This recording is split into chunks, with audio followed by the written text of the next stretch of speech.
Hi guys, welcome to our channel Telugu audio stories with Maithri. నా ఛానల్ని ఎవరైనా ఫస్ట్ టైం చూస్తున్నట్టయితే తప్పకుండా లైక్ చేయండి, షేర్ చేయండి అండ్ సబ్స్క్రైబ్ చేసుకోండి ఫ్రెండ్స్. అగ్నిసాక్షి ఒక ప్రేమ కథ పార్ట్ 16.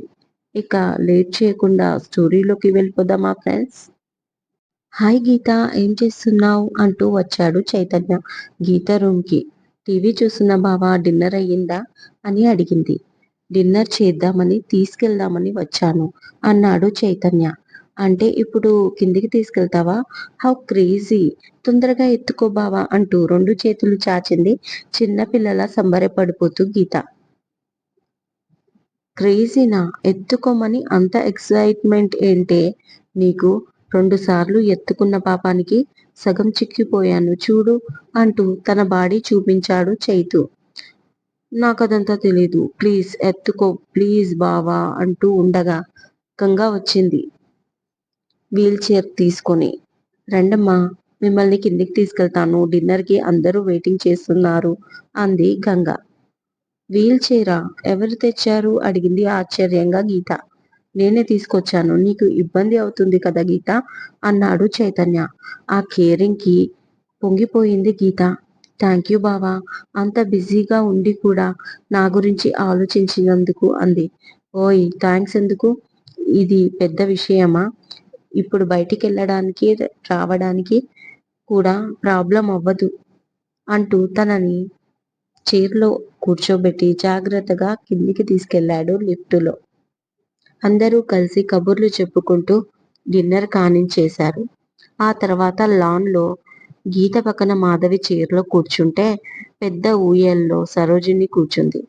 ఆమె ఒడిలో తల పెట్టుకొని పడుకొని ఫోన్ చూస్తున్నాడు చైతన్య. వేద నంబర్ చూస్తూ చెయ్యాలా వద్దా అని సాయంత్రం నుంచి ఆలోచిస్తున్నాడు. గీత కళ్ళు మాత్రం చైతన్య చుట్టే తిరుగుతున్నాయి. మాధవి ఏం మాట్లాడుతున్నా వింటున్నట్టుగా ఉన్నా తన చూపులు మాత్రం చైతన్య మీదే ఉన్నాయి. తన కూతురులో కళ్ళల్లో మెరుపు చూసి చైతన్యతో తన పెళ్లి విషయం గురించి మాట్లాడానని తెలిస్తే నా కూతురు ఎంత సంతోషపడుతుందో అని తనలో తానే నవ్వుకుంది. కన్నా, చిన్న ఎప్పటికి రీచ్ అవుతాడు అడిగింది మాధవి. మిడ్ నైట్ మామ్, నువ్వు పడుకో, వాడు ఫ్లైట్ దిగగానే కాల్ చేస్తాడు, నేను మాట్లాడతాను, ఓకేనా అన్నాడు చేతు. లేదు, వాడు కాల్ చేయగానే నాకు కూడా కాల్ చేయించు, నాకు నిద్ర పట్టదు వాడితో మాట్లాడే వరకు అంది మాధవి సీరియస్ గా. మరి నేను ఫారెన్ వెళ్ళినప్పుడు ఫ్లైట్ దిగగానే కాల్ చెయ్యాలి అని నాకు ఎందుకు రూల్ పెట్టలేదు? ఇప్పుడు శశికి మాత్రం ఎందుకు ఈ రూల్ పెడుతున్నావు అంటే, నాకంటే వాడే ఎక్కువ కదా నీకు అన్నాడు కోపం నటిస్తూ చైతన్య. కాదు కన్నా, నువ్వు చాలా తెలివైన వాడివి, ఎక్కడ ఎలా ఉండాలో నీకు అన్నీ తెలుసు. ఇప్పుడే కాదు, చిన్నతనం నుంచి కూడా నువ్వు చాలా మెచ్యూరిటీగా బిహేవ్ చేసేవాడివి. కానీ వాడికి దూకుడు ఎక్కువ. అంతేకాదు, మొత్తం నాకే తెలుసు అనుకుంటాడు. అందుకే కొంచెం కేరింగ్ అంతే. అయినా అన్నీ తెలిసిన నువ్వే అడుగుతున్నావా ఈ మాట అని అడుగుతుంది కోపంగా మాధవి. సారీ మామ్, ఊరికే జోక్ చేశాను అన్నాడు. ఆ తర్వాత ఇద్దరు నవ్వుకున్నారు. ఒక డ్రైవర్ కొడుకుని ఇంత ప్రేమగా ఎందుకు చూసుకుంటుంది వదిన? అవసరమా? బంగారం లాంటి చైతన్యం ఉండగా అని సరోజిని మనసులో అనుకుంది. పైకి మాత్రం వాళ్ళ ముందు నవ్వింది. హోమ్ నుంచి వచ్చాక వంట పని పూర్తి కావడంతో ఫోన్లో మునిగిపోయింది వేద.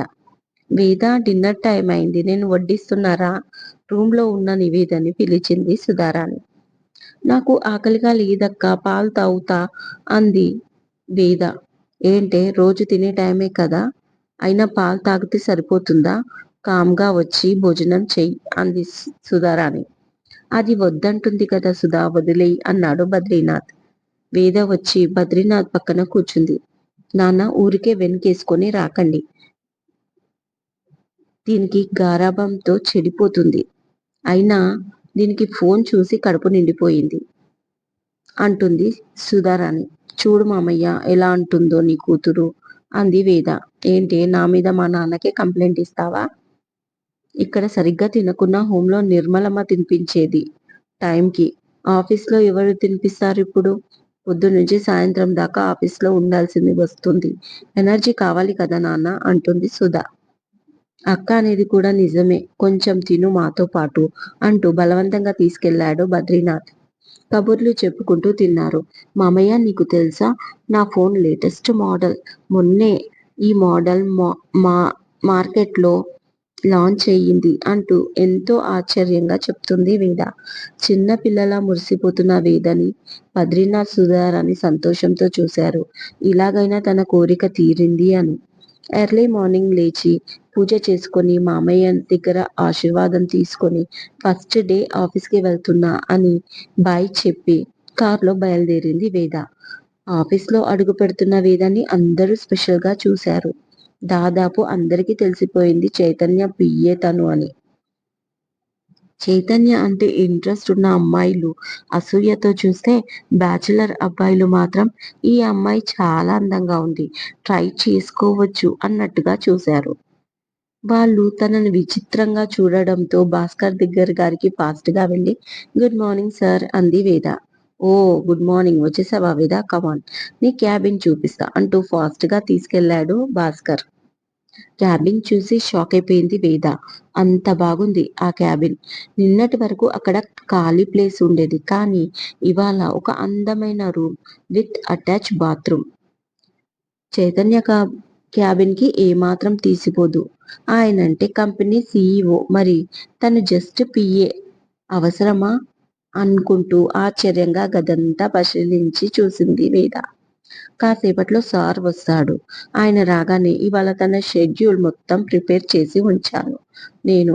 ఇదంతా ఆయనకి వినిపించు, ఓకేనా అన్నాడు Bhaskar. Okay sir, thank you, కానీ ఈ షెడ్యూల్ ప్లాన్ చేయాల్సింది నేను కదా అంది వేద. నువ్వు కొత్తగా వచ్చావు కదా, అందుకే నేను ప్లాన్ చేశాను. ఇకపైన ఈ డ్యూటీ నీదేలే అన్నాడు నవ్వుతూ భాస్కర్.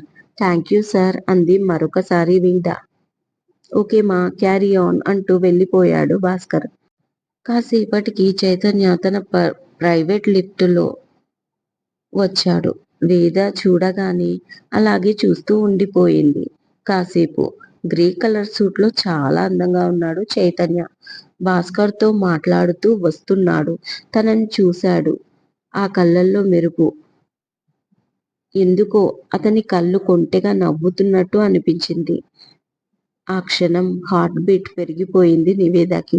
తడబడుతూనే ఫైల్ తీసుకుని ఎదురుగా వెళ్ళి గుడ్ మార్నింగ్ సార్ అని విష్ చేసింది. Morning, coming to my cabin అంటూ వెళ్ళిపోయాడు చైతన్య. వెనకాలే ఫాలో అయ్యింది వేద.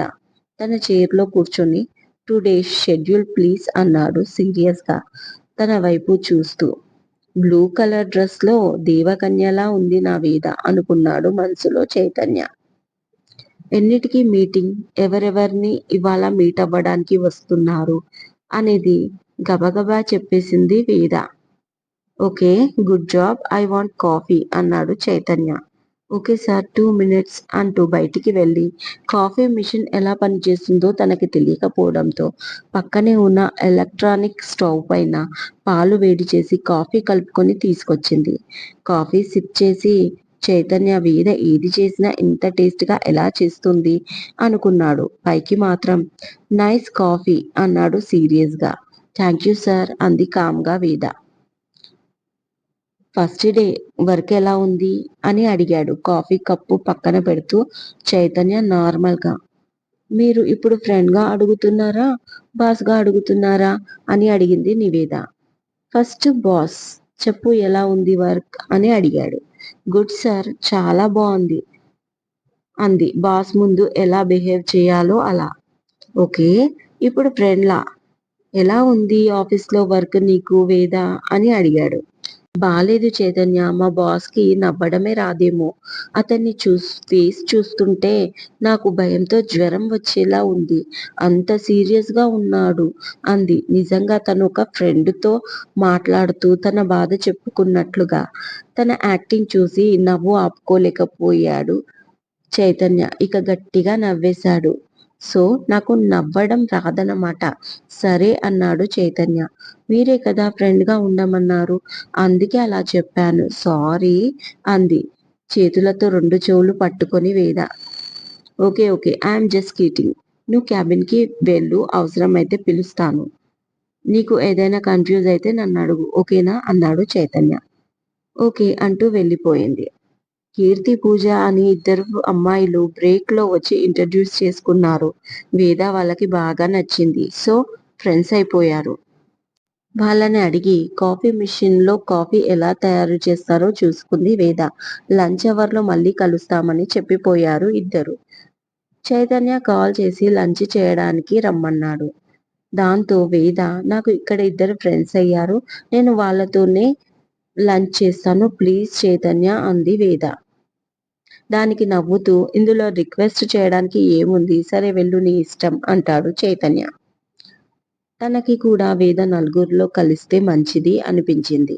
ఆ తర్వాత ఎవరికో కాల్ చేసి తన పర్సనల్ రూమ్ కి వెళ్ళిపోయాడు చైతన్య లంచ్కి. అందరూ ఫుడ్ సెక్షన్ వైపు వెళ్ళారు. చాలా పెద్ద హాల్, డైనింగ్ హాల్ అక్కడ. ఒకవైపు ఫుడ్, ఇంకా మధ్యలో అక్కడక్కడ రౌండ్ టేబుల్స్, వాటి చుట్టూ చైర్స్ అన్ని గమనించుకుంటూ వెళ్ళేసరికి అందరూ తన వైపు ఆశ్చర్యంగా చూశారు.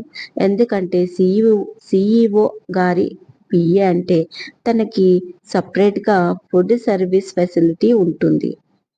ఇంతమందిలో వచ్చి తినడం ఏంటి అని వాళ్ళ ఆశ్చర్యం.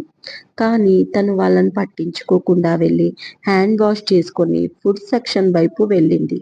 ఇద్దరు బాయ్స్ వచ్చి ఎంతో మర్యాదగా, చెప్పండి మేడం మీకు ఏ ఐటమ్స్ కావాలి అని అడిగారు.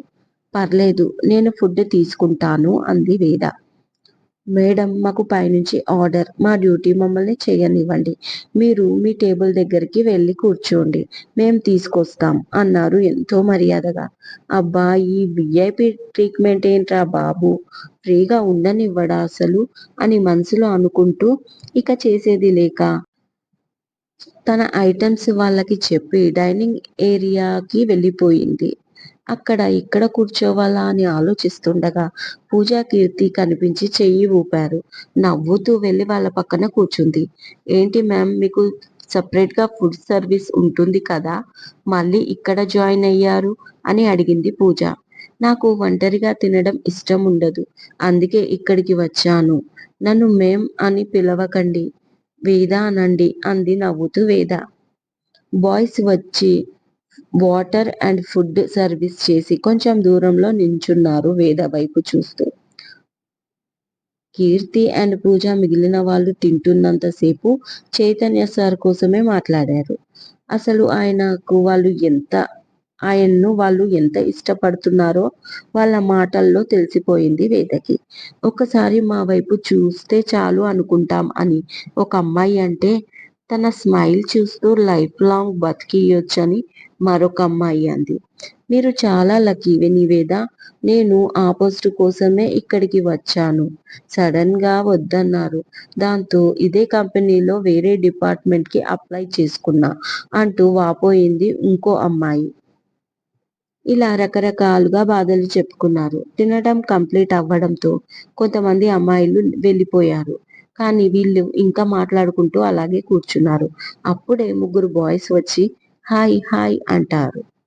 ఆ తర్వాత రాకేష్, అంకిత్, రవి అని పరిచయం చేసుకున్నారు. తన పేరు చెప్పి తిరిగి విష్ చేసింది నివేద కాస్త బెరుకుగానే. అదంతా సీసీటీవీలో చూసిన చైతన్య ఆ అబ్బాయిలు నివేద దగ్గరికి రావడం చూడగానే కోపం వచ్చింది. వెంటనే కాల్ చేశాడు ఎవరికో. మీరు లోకలా ఎస్టీడీనా అడిగాడు రాజేష్. లోకలే, ఇక్కడే అంది వేద. ఇక్కడ అంటే ఎక్కడా అని అడిగాడు రవి. శాంతినగర్ కాలనీ అంది వేద.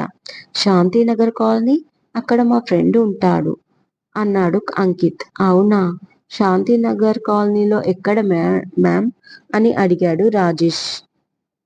అక్కడ హనుమాన్ టెంపుల్ ఉంటుంది కదా, మాట పూర్తి కాకముందే అవును అక్కడ హనుమాన్ టెంపుల్ ఉంది, అక్కడే కదా మా ఫ్రెండ్ వాళ్ళ ఇల్లు, మరి మీరెక్కడా అని అడిగాడు అంకిత్. మిలిటరీ బద్రీనాథ్ అంటే ఎవరైనా చెప్తారు. ఆయన మా మామయ్య, మీకు తెలుసా? అంది అమాయకంగా వేద. దాంతో తడబడ్డ అతను, అంటే ఒకసారి వెళ్ళాను మా ఫ్రెండ్ ని డ్రాప్ చేయడానికి. మళ్ళీ ఆ ఏరియాకి నేను వెళ్ళలేదు కాబట్టి నాకు అంత ఐడియా లేదు అన్నాడు అంకిత్. వస్తున్న నవ్వును ఆపుకున్న వేద ఓకే వెళ్దామా అని పూజ కీర్తితో అనగానే సరే పద అంటూ ముగ్గురు కదిలారు. ఏముందిరా అమ్మాయి, అప్పుడే ఫ్రిడ్జ్ లోంచి తీసిన షిమ్లా ఆపిల్లా ఉంది అన్నాడు అంకిత్. రేయ్ నీకు వదినవుతుంది అలా అనొద్దు అన్నాడు రవి. కాదురా మీ ఇద్దరికి చెల్లెలవుతుంది, తన వంక చూడకండి పాపం తగులుతుంది అంటాడు రాజేష్. పాపం ఆ తర్వాత జరగబోయేది వాళ్ళకు తెలియదు కదా. గంటలు గంటలు చైర్లో కూర్చోవడం అలవాటు లేని నివేద పని లేకపోవడంతో తన ఛాంబర్లో అటూ ఇటూ తిరుగుతూ ఉంది. సీసీటీవీ నుంచి గమనించిన చైతు తనకి కాల్ చేసి పిలిపించుకున్నాడు. ఏంటి చాలా మంది ఫ్రెండ్స్ అయినట్టున్నారు మీకు అన్నాడు చైతన్య. చాలా మంది కాదు, ఇద్దరే, కీర్తి పూజ అని. మీకో విషయం తెలుసా చైతన్య, మీకు చాలా మంది ఫ్యాన్స్ ఉన్నారు, వాళ్ళు కూడా ఓన్లీ గర్ల్స్ మాత్రమే అంది తన కళ్ళు పెద్దవి చేస్తూ వేద. తను ఎగ్జైటింగ్ గా చెప్తుంటే అవునా అన్నాడు చైతన్య నవ్వుతూ తన కళ్ళలోకి చూస్తూ. వాళ్ళు ఫ్యాన్స్ అనడం కంటే మీకు భక్తులు అనడం బెటర్. మీరు గనక పాలిటిక్స్ లోకి వస్తే ఈ లేడీ ఫ్యాన్సే మిమ్మల్ని గెలిపిస్తారు అంది నవ్వుతూ వేద. అంతలో బాయ్ జ్యూస్ తీసుకొని వచ్చాడు. ఒక గ్లాసు జ్యూస్ వేదకి ఇచ్చాడు చైతన్య. నాకొద్దు, ఇప్పుడే కదా లంచ్ అయ్యింది అంటుంది వేద. నువ్వు సరిగ్గా తినలేదు అందుకే ఈ జ్యూస్ తాగు అన్నాడు చేతిలో పట్టుకొని. నో, నేను హెవీగా తిన్నా, నాకొద్దు అంటూ. నేను సరిగ్గా తినలేదని మీకెలా తెలుసు అని ఆశ్చర్యంగా అడిగింది నివేద. నాకన్నీ అలా తెలిసిపోతూ ఉంటాయి, ఇస్ మ్యాజిక్ అంటూ జ్యూస్ గ్లాసు నోటి దగ్గర పెట్టి కదిలితే డ్రెస్ పైన జ్యూస్ పడి పాడైపోతుంది అని భయపెట్టించి తాగించేశాడు.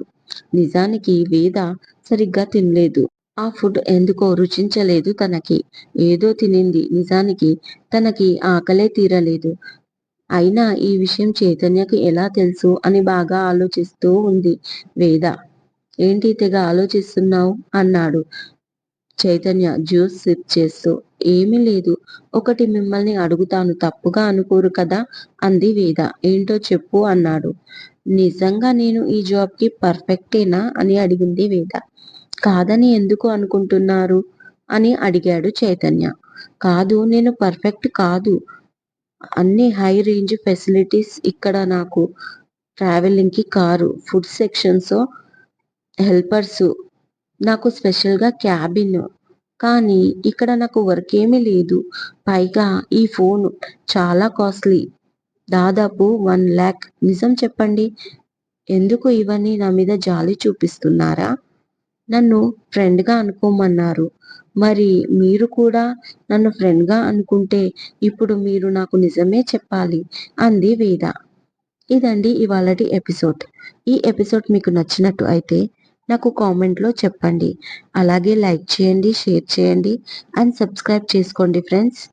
మీ ప్రేమ నా పైన ఇలాగే చూపిస్తారని కోరుకుంటూ మరొక మంచి ఎపిసోడ్తో మీ ముందు ఉంటాను. మైత్రి.